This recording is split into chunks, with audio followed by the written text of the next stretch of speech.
So in today's session, uh, we will read about a new problem that is stepped bar. Previously, we had in previous lecture we had seen how to formulate stiffness matrix. Now we are going to find only first one, nodal displacement. Reaction force and induced stress we will see later. Now we will only calculate nodal displacement. So this is the parameter given. This is the whole geometry. Now the system is here. Node 1, node 3 are fixed. Node 1, node 3 are fixed. At node 2, 200 kilonewton is acting. And all the parameters are provided here. Young's area is given. Young's modulus is given. And it is in Newton, this one. Newton per mm square. And area is given. And length 1, length 2 is given, and a load is acting at node 2, that is 200 kilonewton. So we will proceed further. So this is the problem statement. This is our problem. Now in the previous session we have seen any geometry, for example this is the stiffness matrix for element 1. Next, this is the stiffness matrix of element 2 if there is two elements in a system. So this is for stiffness matrix for element 1, this is stiffness matrix for element 2. Now if we combine it, we will write this. That means all things which we are discussed in the previous class, these all will get added. Those who cannot understand this can see the previous video how to formulate stiffness matrix. This is just a revision of that. So we will get this result. Now what we will do, these all are the parameters given here. So first we will calculate stiffness. Stiffness K1 is equal to A1 E1 by L1. Got it? This is a formula.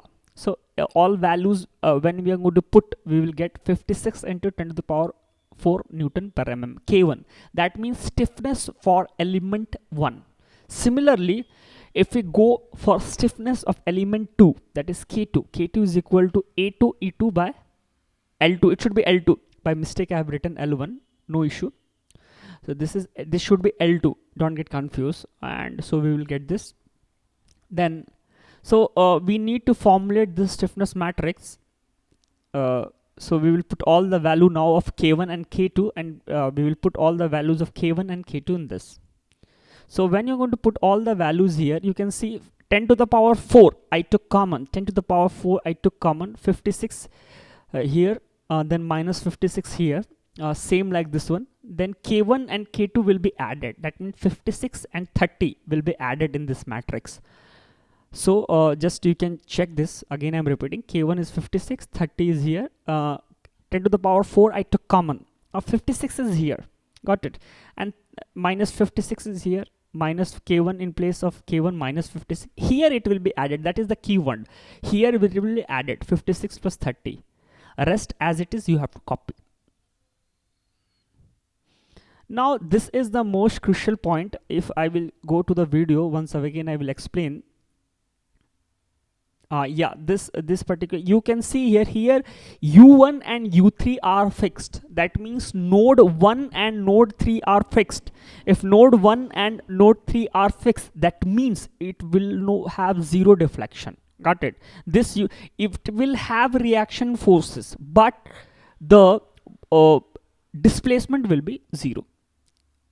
Hope you understand that step. Now, so what I have done, you can see U1 and U3 is 0 now.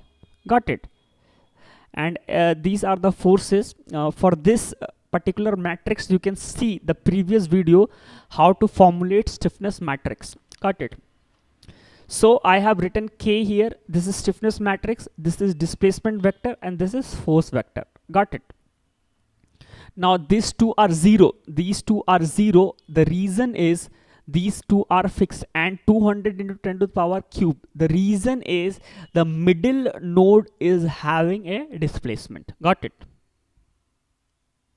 Now this particular is important. Now see, as this element and this one is 0, so we will cancel this part. As this is 0, we will completely cancel this part. Now when matrix multiplication takes place, 56, you can see how to remember, this green will be multiplied to the first one, green, then this yellow will be multiplied to this one, then this minus 30 will be multiplied to 0, which I have written here also.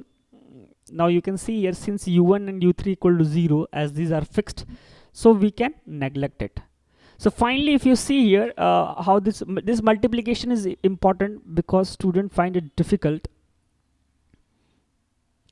Minus 56 into 0, minus 56 into 0, then 86 into u2, 86 into u2, and minus 30 into u2. This is not considered. Okay, this I have just written for reference. Got it?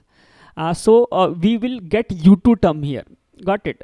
And again I will repeat, this minus 56 will be multiplied to 0, then 86 will be multiplied to u2, and minus 30 we will minus this minus 30 we will multiply to 0, this minus 30. Got it? Don't confuse. We only will deal with this particular element. Got it? This particular. These upper element and this lower element we need to remove, as it is 0. Got it? So I had multiplied, and then we will this all things will be equated to 200 into 10 to the power cube. So when we are equating, we will get 0.233. This is the most important. This we need to calculate. I will repeat it again. This you need to multiply it with this. This you need to multiply with this. This you need to multiply it with this. So you will get the deflection.